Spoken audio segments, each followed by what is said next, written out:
What's up, my fellow operatives? My name is Taft Taylor, or as some of you may know me as the Nemesis James Taylor. This is the 20th episode of the Nemesis Sessions, and my guest today is none other than the man who calls himself the law of the land, the law of the backyard, the law of backyard wrestling in general. Mr. CaptinLaw, welcome to the Nemesis Sessions. How are you tonight? I'm doing all right, getting ready to take a little weekend trip out to Shelbyville, get some filming done. Got some big names coming out for my show. Got XCW this weekend, so it's gonna be great. That is awesome. Yeah, y'all got a good little a good shindig going on this weekend for sure, don't you? Yep. Got XCW filming for Cold Day in Hell, the first show of the year. For them, and we've got filming for Hard Reset for CBW the very next day. XCW has been kind enough to allow me to use their ring and garage for filming, after the whole Tennessee debacle where I'm no longer filming out of the Infinity Arena. So, well, the interesting thing on this podcast is anything goes, so you're more than welcome to state your frustrations if you feel. If you don't want the world to know, that's none of our business. You don't have to do that. So you totally can say whatever you want on here. You can even ask the questions if you want. But this show isn't about me. This is about you, Mr. Law. Now, I always like to kind of start off. What got you into? Let's do this. How long have you been in wrestling, backyard wrestling, and tell us where CaptinLaw came from? So if we're just talking on YouTube, I joined the YouTube scene in 2018. But probably since I was about 7 years old with my cousin. YouTube knows him as Nico Vibe or Vibeless. I know him as Nick. And we would just fuck around, wrestle each other, wrestle stuffed animals, throw around the fucking plastic Walmart belts because I had a fucking giant collection of those things. But in 2018, I started watching wrestling on YouTube, and wrestling led me to backyard wrestling, which led me to two companies in particular. Led me to EBW, the Lake Lewis EBW. A little throwback for people who don't realize what that was. That was like a partner. That was Lake Lewis's company that he did also in partnership with TBW. And GTS. GTS. Oh, yeah. Yep. And then, of course, through EBW, I found TBW, and those were really the first three companies I ever watched. And then from there, it was just kind of a downhill spiral. Me and my cousin did a whole, like during the diss track era of YouTube where everybody was dissing each other. We thought it'd be clever to do a diss track and then kind of script it so we'd get pissed at each other for each other's diss tracks. And conveniently, like YouTube was doing the same thing, except instead of the diss tracks leading to a wrestling match, they were leading to boxing fights. We just had ours lead to a wrestling match, and then we did probably the shittiest wrestling match in my sister's basement. It was terrible, dude. Like, we had pillows and blankets on an unfinished concrete floor. Like, the worst overselling you can imagine. It was filmed literally on my laptop's webcam. Wow. Edited with Movie Maker. Like, it was bad, dude. It was the worst of the worst. But that led me into really enjoying doing what I love doing without having the BS of anybody telling me what I can and can't do. So me and my cousin just kind of kept doing the backyard wrestling thing. And he quit, came back. I fired him. He came back. It was a literal power struggle because I had founded UAW as a Facebook news page for wrestling. Right. And since it had already had some kind of a following on Facebook, that's the name we went with. We just kept that name and went on with it. Oh, wow. And I figured, me being the founder of the original Facebook page and being the one like doing 90% of the work for the YouTube page, that gave me a little bit more of a power barrier over him. Like I always made the joke it was 51 to 49%, and that pissed him off enough where he quit a couple times. Dang. Well, hey, we got some comments already. We got IMF Wrestling in here. Omen Black is here. I don't know if you've heard of them. They're out of Iowa. I in fact have heard of them. They're out in I believe the I in that stands for Iowa. Mm-hmm. Fun fact, as a little hint right here, we are going to be having them, most of the roster, as a guest actually this weekend on Sunday. So stay tuned to that for sure. So it's going to be real interesting. CaptinLaw, maybe you might go out there one day. Add that company to your list. These guys are cool cats.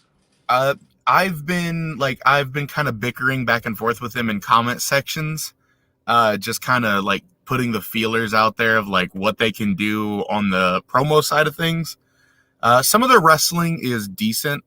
I know there's a couple guys there that aren't, you can tell they're kind of green, but I can't say much about that because I'm as green as a blade of fucking grass when it comes to wrestling in a ring. No. But I'm going to put this out here, and I don't think I've ever put it out publicly. Yeah. I'm trying to look at 2023 being the last year I expand my list. So, like, that means traveling to new states, traveling to new companies. Like, 2023 is going to be my big year. And if I don't get some of the places I want to in 2023, that may get pushed to 2024. But after 2023, if everything goes the way I want it to with me going to the certain companies I want to and like putting my name out there a little bit more, then you're looking at 2023 being the last year you see me travel. Okay. And after 2023, I plan on like designating myself to a couple specific feds and being mainstays there. And if, I'm feeling froggy one day and something comes up, I can, maybe go out again. But like, hey, that's respectable, and I admire that. Rodney Casket saying, Rodney Casket is here. Nice brother, I'm watching. Okay. Hello. And then he said, I love this chapter podcast for Backyard Wrestling. Nice to see we came a long way from the Backyard Wrestling from the 90s. Dude, like, okay, so obviously I wasn't around in the 90s. Yeah, I'm a 2000s baby. I was born in 2000. So, like, I just missed the 90s. But the crew I wrestle with XCW has been wrestling together since 2004. Nice. So, like, they've seen just about every relevant era of backyard wrestling. And it means a lot to me that there's still kind of that old guard of backyard wrestling that hasn't passed their torch yet, but is like slowly weaning people into the spots to pass that torch. So it means a lot to me for people like Nemesis or Fletch, as most of you know him. James Taylor, Hazard, Venom, like the names from 2004 through 2009, like I call it kind of the peak era of backyard wrestling, but there's really not more going on than it ever has been than right now. Yeah. But it means a lot to me that old guard is still willing to go out there and work their asses off with the shit we throw at them nowadays. Like, you go watch backyard wrestling in the 90s and tell me how many fuckers are trying to do a 360 off the top rope. Like, you don't see that shit back then. You don't see that shit. I started on trampolines and then transitioned to the ground. I was doing bumps on the ground without a ring, and that's just what I've done. And then I transitioned to a ring eventually. So I know what it's like with the old school guys. Uh-oh. On the ground. Joshua Allen in here saying evening. It's Josh Ross. Oh my God, TBW fans, Josh Ross is in the building. Or Josh Allen, sorry. Rodney Cassidy said, I wish GWC was up and running. I'd love to wrestle you. Me, CaptinLaw, both of us, tag team, what? GWC, isn't that the Fed out in Georgia that Xavier Thorne wrestled for like twice? No, that was a different one. That one is GEW, I think it is, and they're still going. They've been going since the late '90s. Okay, So, I mean, get GWC up and running again, and I'm looking to add any and all feds to my list this year. Like I said, I'm trying to beat Jack Delta in numbers, and he just fucking tied with me, or he's like one under me. So like I ain't trying to let that motherfucker beat me for long. So Atomic Titan popping in here saying CaptinLaw. Uh-oh. Hey, fuck you, Troy. Let's get with a question real quick, and let's tell us, Law. Describe your first taped match or your first match period. What was the experience like? Were you nervous? Were you super excited? Was it all up? Tell us, just walk us through what your first match was like to you and what it meant to you. So are we talking like my first legitimate match or like the first match I ever filmed? First legitimate match. And okay, if you want, you could share the first actual filmed match as well. Okay, so the first actual film match was the one I was talking about earlier in my sister's basement, and like we were just doing some stupid shit, trying to have fun with it. Mm-hmm. There was a little bit of nervousness about breaking our skulls on the concrete floor, but like it was terribly filmed, terribly edited, and like we had my phone. Or not my phone, my laptop propped up on an old washing machine. And like we had started the video with a contract signing, and that's all the original video was supposed to be, was a contract signing. And then we were going to do the match. But then we just kind of did the match immediately after the contract signing. So it was pretty bad. There was kind of no like anticipation or anxiousness about it. It was just one of those, like, we're going to have fun. We're going to do this. Now, what I consider my first actual filmed match was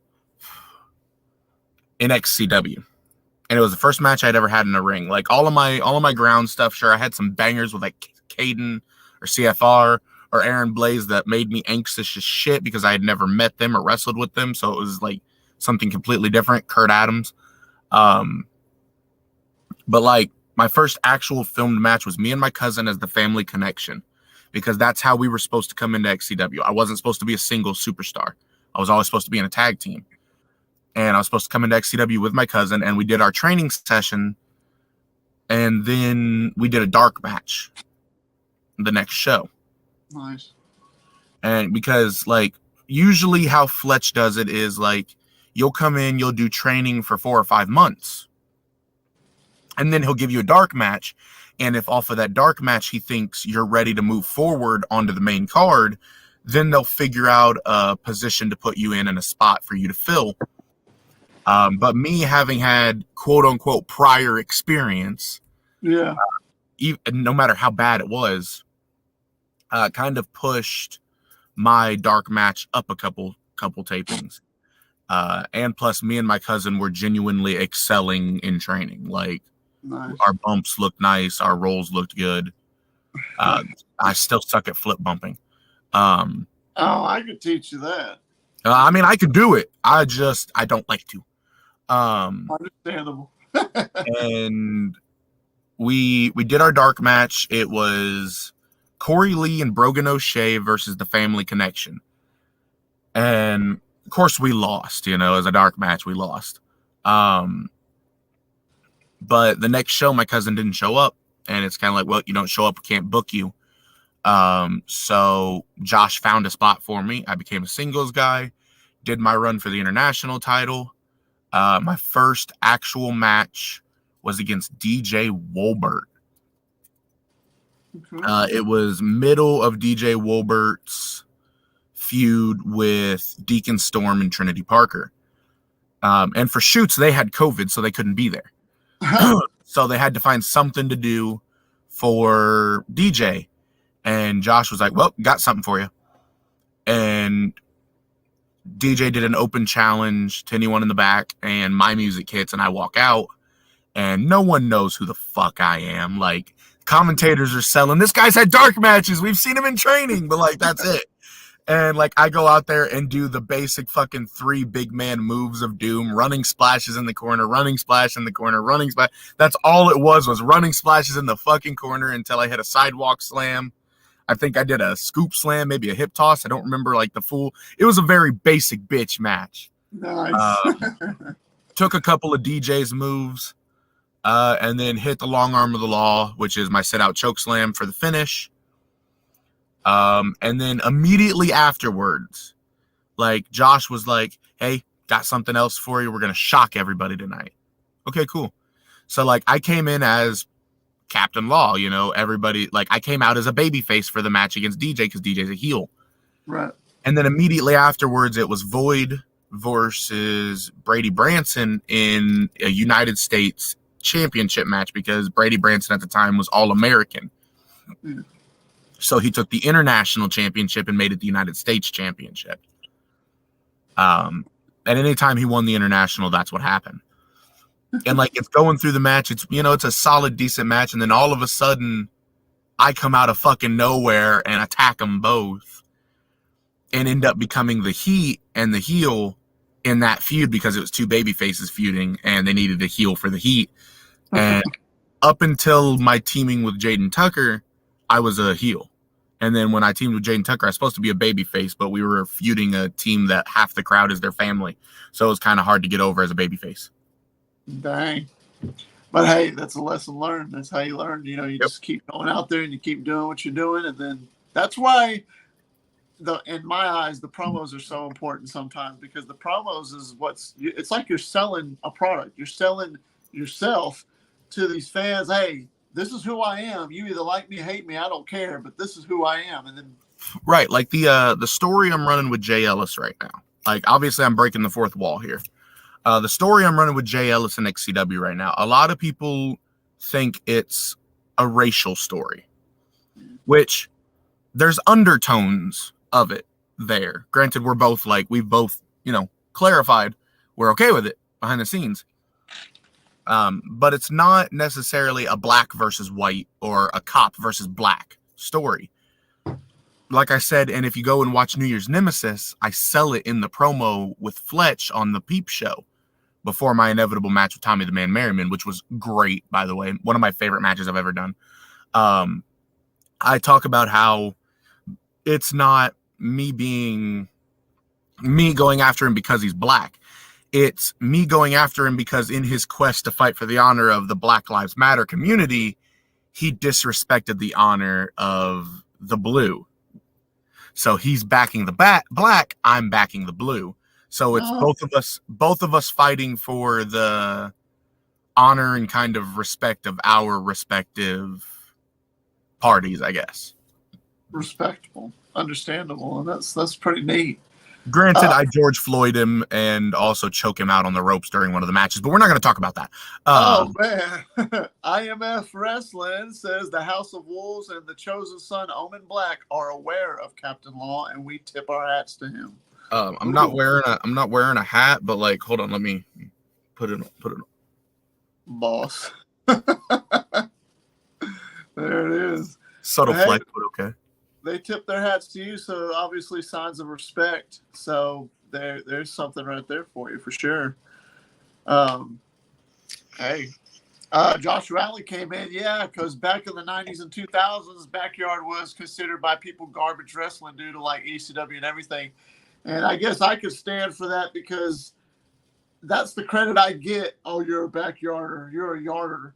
Like, dude, that's how wrestling was back then because we didn't pay to go to school. But as time has evolved for the young cats like CaptinLaw and the TBW and all these younger places, they've transitioned and turned backyard wrestling into what it is today. I feel old cats like me, I'm not saying I'm the only one, but I feel that I helped pave the way for what backyard wrestling is today. And honestly, I could go hardcore with the best of them, but I prefer a just straight one-on-one match half the time. Yeah. Those are my favorite type of matches. No trash wrestling, you know, and like it's like I go back and I watch some old backyard wrestling clips, like the Backyard Wrestling Central on Instagram posts clips all the time of like old backyard wrestling. And like I see some of the hardcore trash wrestling, and like it's the same thing ECW and GCW are doing now that ECW was doing then. But like we're not going to talk about how earlier today an indie promoter got pissed at me because I was supposed to go to his show on Sunday and train with his guys to start taking part in his show, but I have filming on Sunday. And the last message he sent me was, have a fun backyard wrestling career. I'm like, I have had a fun backyard wrestling career. The fuck? You were bringing me in as CaptinLaw. Like, you're getting my backyard wrestling career and my backyard wrestling name on your show.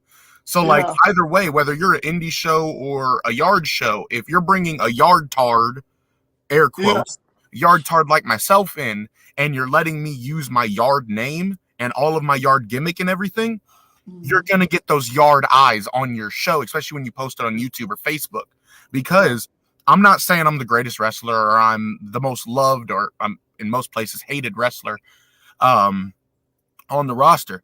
But whether you like me or hate me, I have a following.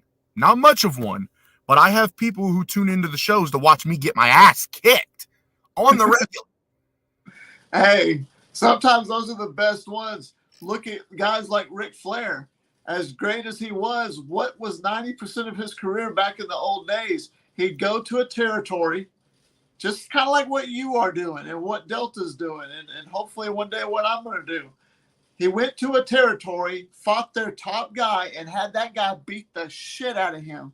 Yeah, he come out the victor just barely, but he made that guy look like, oh man, that guy went toe-to-toe with Ric Flair. You know? Yep. Ric Flair makes him look like $1 million. And those guys who get their asses whipped all the time, like, that's one thing I actually love to do. I know my character could come off strong, but I love selling. I love making the other guy look like he's doing some damn damage on me. You know, and that's one of my favorite things. That's the thing. Like I told, I obviously I'm not spoiling that I'm debuting there or anything because that's still very much so up in the air. But like ROEW, which is a fed that Jack Delta just started working for out in Michigan, they started back in like the early 2000s and are just now like coming back again. I had talked to them about debuting and I was like, I don't care about doing a story. I just want to make it look good. And like their biggest thing is like, we don't really do the comical fucking bullshit. All of our stuff looks like we want it to look, you know, we want it to look like it means something, like it's real and legitimate, like a real wrestling production. So props to them on that.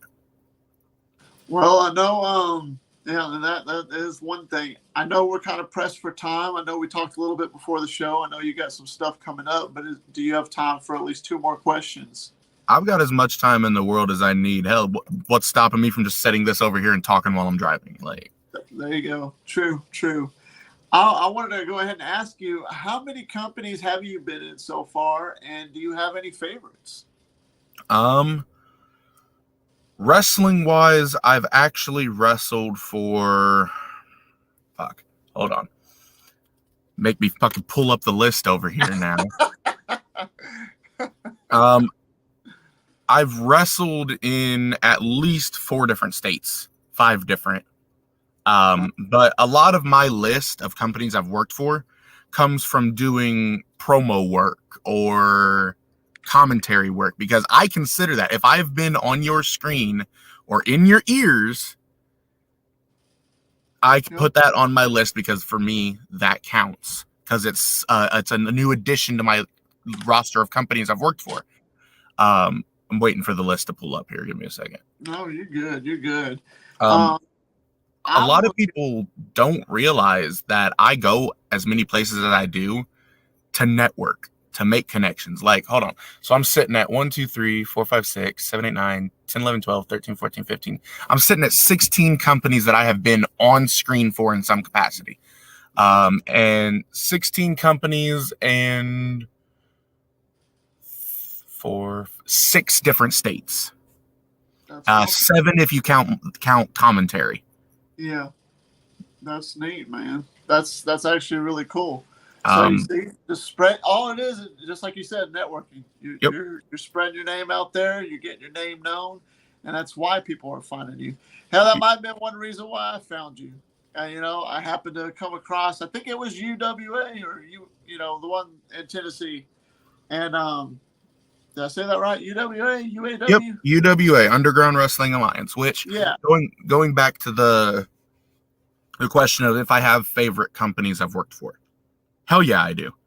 By far, I consider it my home fed, XCW.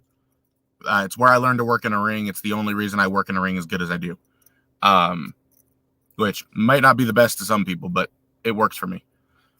But as far as like character development as CaptinLaw and not CaptinLaw, because that CaptinLaw originally was supposed to be my OMW name, because OMW was supposed to be my first ring fed, and then a bunch of drama surrounding Gunny and like me going off in their locker room chat because they had signed Gunny and calling people out for bullshitting.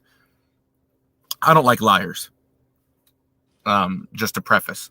And that a whole bunch of drama led to me not signing with OMW and actually leaving wrestling for like 6-7 weeks. I decided to retire, just do on-screen character work as like promo and general manager and shit. And then I sold my United States Championship that I had, my premier US on a red strap. God, I missed that belt. Man. Sold it to Fletch so he could use it on XCW, and then that led me to joining XCW. But anyway, as far as favorite feds I've worked, character development for CaptinLaw, I've got to give credit where credit is due. UWA by far. Just because, like, when I joined, Jake didn't have anything for me and used me to fill a spot. Right. When no one else showed up for the Southern title. Like, for shoots, I was never supposed to be the first Southern champion. Oh, wow. Like, I'm open and honest about that. Jake put the belt on me because I was there and had enough of a name attached to me that he knew I'd still keep showing up to defend it, which I did. Every taping that they had, I showed up to. That's cool. And like, Jake really allowed me the opportunity to do my stories, because that's one thing I didn't really get to do in my own fed, was run the stories I wanted to do with my character. Just because of, it being my fed and everything, I didn't want to run really heavy character stories with one person. And that's all I usually had on my roster at a time was. Uh-oh. I think you broke up a little bit there, boy. So. Oh, can you hear me? That UWA, OMW is one of my more recent feds I really enjoy doing. Okay, there you are. I hear you. But that was one of your favorite ones to do? Yeah, UWA by far one of my favorite feds to ever work for. I know stuff kind of went down wonky at the end there, but like, as far as like my time there, I value it preciously. Have I told people that the trips to Tennessee themselves weren't worth all the drama? Hell yeah, because they weren't. Like, but the friends, and I call them family, I made out there, I wouldn't trade for the world. So if Jake, you see this, just know I have no ill will towards you. You may hate me and you may think I ruined your love of wrestling. Never tried to. Full open and honesty. I just tried to make your show better. There you go. That's what I do everywhere. That's where I go. That's why I help with production everywhere I go, as much as they let me. You opened the door for me a lot production wise. And I don't know if maybe that made you feel like I bit you in the ass and was trying to steal your show or what, which I wasn't. But at the end of the day, I tried to make your show as best as I could do while I was there. I will say, like, the promos and stuff you guys have been dropping lately, doing this whole story with where the fuck is CJ, fucking solid production work. 100% solid storytelling and production work. So I'm looking forward to the payoff to that. Nice. Like, hey. I hold no ill will towards him, but in this business, never say never. I mean, you know what I mean? He forgave Troy and talked to Troy after 2 years, so we'll see. Yeah, we'll see. So that lead to another question I got for you, Mr. Law, and that is, do you have any dream matches you'd like to see in the backyard world, or do you have any dream opponents? Dream opponents, for damn sure. Dream matches. I want to see Kurt Adams taking on CFR one more time. We've seen the match, but like I want to see it in a capacity with CFR after he's had his training and everything, which he has. Like the CFR we saw at Tennessee Turmoil, whole different beast than what he was when he was wrestling with us originally. Mm-hmm. Gunshot versus Aaron Blaze. I don't like Gunny as far as wrestling goes. I think he's a pretty trash wrestler. But his name and his character gets him over. I want to see what he can do with Aaron Blaze. It's because that match has been supposed to happen for years now and always finds a reason why it never does. Nice. As far as dream opponents for me, I've had one-on-one with Anthony Steele, and it was a dark match. I want to get our fucking story finished. We're supposed to have a last man standing match, motherfucker. Fix your shit. Lake Lewis has been a dream opponent of mine for years. Like I said, he's one of the first people in backyard wrestling I ever watched. I've talked to him personally. He's a genuinely really cool dude. Just every time our paths are supposed to cross, something happens where either I get kicked from the federation or he can't make it to a taping because he's sick or his kids are sick. But family comes first always. Yeah. Other than that, like I've got the cheap matches, like fucking one of them that I can't get anymore because he indie wrestles now is Eddie Bannon. Oh, really? From Boom Figs Wrestling. That one was a dream match of mine that I never got to do because originally there was supposed to be an invasion story with Boom Figs and UAW, and it never got to happen. That's where the whole Psycho Bunny character came from. It was supposed to be a catalyst for someone magically appearing from one show onto the other. But we did Eddie Bannon, Lake Lewis, and Kurt Bale are probably my top 3 dream opponents. Top 5, Pete Corvus and Riley Bates. Because I've never worked a one-on-one with Bates. And he proved me the fuck wrong at Tennessee Turmoil. He came out and stole the goddamn show in every match he was in, which really surprised all of us because we've seen what he can do on the ground, and it didn't in any capacity stack up to what he was able to do in that fucking ring. Dang. Well, I guess I'll end it with this. What about real fast, can you give us a brief little thing of your favorite match you think that you ever had that you could think of? You know, one of your favorite matches you ever had, whether it was winning or losing. Like my favorite match was in a losing effort. It was a street fight that I had back in 2004 with my buddy Nick. I looked like John McClane in a Die Hard movie. I come out with a nice clean white tank top. It's on my YouTube if you've seen it. And at the end of it, I was like drenched in blood and just torn the hell up, you know? I don't know what it was. It's just something about it. I really liked it. I had a lot of fun in that match. For a long time, my favorite match I had ever done was Triple Threat, my first ever Halloween Harvest, my first ever big XCW pay-per-view. Triple Threat for the international title. It was Brady Branson versus Jackson Law, versus Jackson Law versus Void for the United States at the time championship. I lost, but for a long time, that was my favorite match. More recently, a match I can actually look back on and have a lot of fun watching is my match at OMW with the Blackheart Club in a 2-on-1 handicap match. And that's just because we were out there having fun. I saw that. That was entertaining. Like, that's where the highlight of me hitting that fucking knee popped up from on my Instagram is that match right there. But by far, my most favorite match I've had recently was against Tommy the Man Merriman in XCW. That match, by far, at New Year's Nemesis, was one of my favorite matches I had ever done because Like, I'm not a big indie wrestling guy. Tommy Merriman is an indie wrestler. I'm not a big indie wrestling guy. But that match felt like a match I could, if I was booking an indie show, I could have put at the opening or maybe middle of the show, and it would have been fine. It would have fit right in. That's cool. That's really neat. Well, then I'll end it here. CaptinLaw versus James Taylor. Where or will it ever happen in your eyes? Well, it was supposed to happen at UWA, but for Shoots, it was supposed to happen at UWA. He was supposed to be one of my defenses of the fucking Southern Championship. Yeah. But things happened. Shit happens.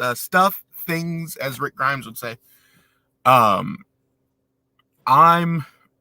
pretty akin to it happening anywhere. It's a matter of where the fuck are you willing to travel to? Yeah.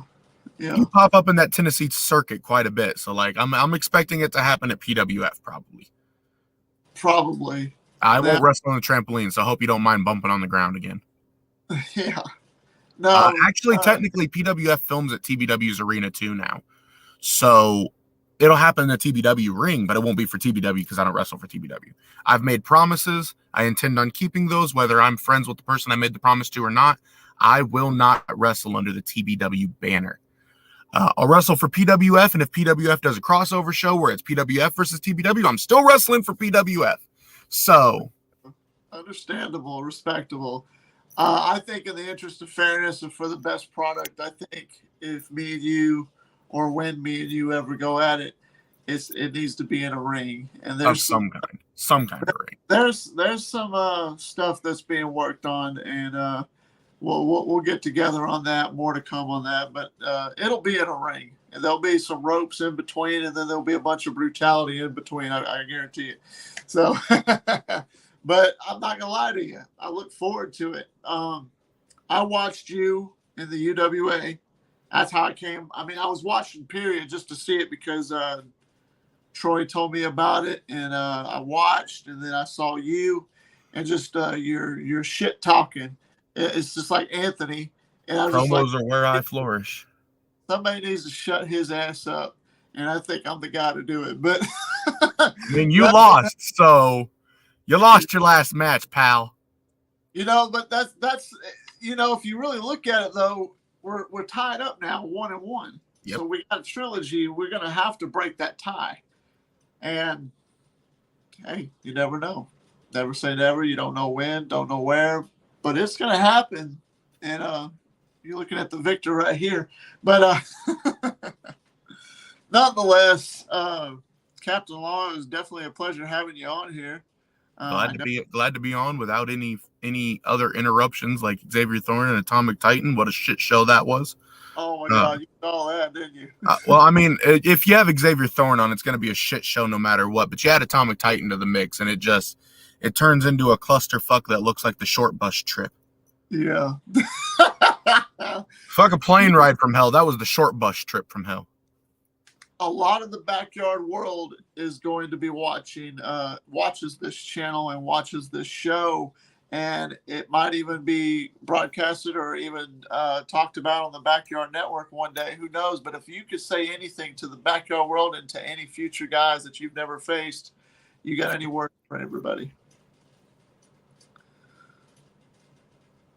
Despite what people may tell you, and despite what you may hear, I'm one of the easiest fuckers to work with.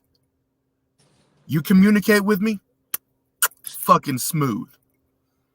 But switching into character mode, I don't give a rat's ass who you are, where you're from, or what you've done in the past. None of that matters when you've stepped through the ropes with me.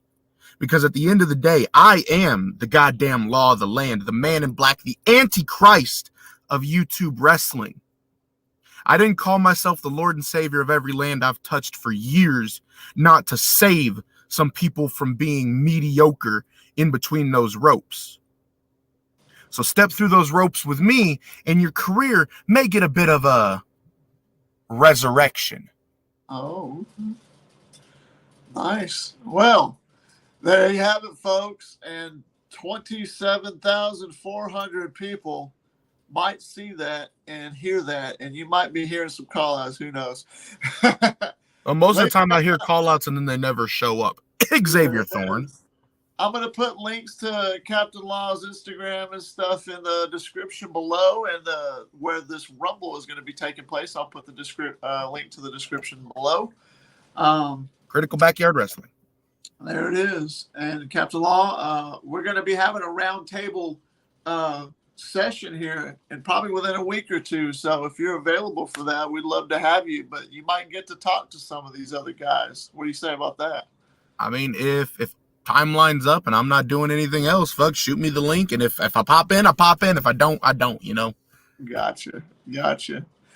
Well, ladies and gentlemen, my name is the Nemesis James Taylor, or Taft Taylor here. This is the Nemesis Sessions Chapter 20th episode. I want to thank each and every one of you, especially 27,000 subscribers here on this channel. It's growing constantly, and I love you all from the bottom of my heart, and I thank you for that. And because of you is the reason why shows like this is going to keep happening.